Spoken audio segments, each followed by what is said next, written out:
বান্দার সুন্দর আচরণ, আখলাক, এটা মিজানের পাল্লা সবচেয়ে বেশি ওয়েটফুল আমল হবে। নবী করিম সাল্লাল্লাহু আলাইহি ওয়াসাল্লাম বলেছেন, সুনান তিরমিজিতে এবং আবু দাউদে বর্ণিত হয়েছে, মা মিন শাইইন ইউদাউ ফিল মিজান, বান্দার আমল মিজানের পাল্লা যে উঠানো হবে এর মধ্যে সবচেয়ে ভারী আমল হবে আফকালু মিন হুসনিল খুলুক, বান্দার সুন্দর আচরণের চাইতে ভারী কোনো আমল আরেকটা হবে না। সবচেয়ে ওয়েটফুল আমল হবে সুন্দর আচরণ।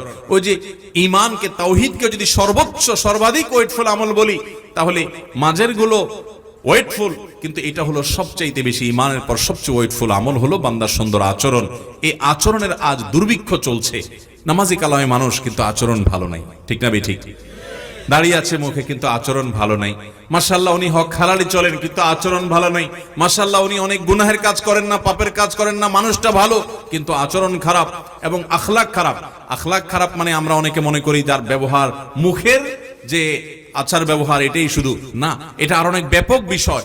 একজন মানুষের ধৈর্য নাই, তাহলে তার আখলাকের ত্রুটি।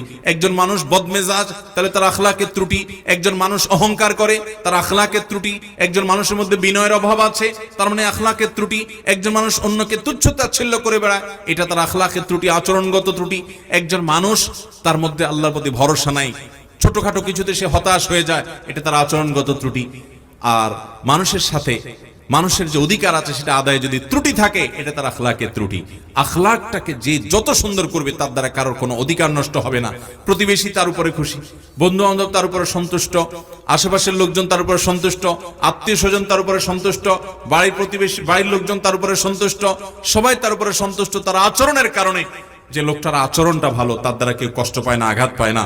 এইরকম শোনার মানুষ আজ বড় অভাবের আমাদের সমাজে। ভাইরা, এই মুসলমানের দাম আল্লাহর কাছে অনেক বেশি। আল্লাহ তাআলা আমাদের আখলাকগুলোকে সুন্দর করার তৌফিক দান করুন।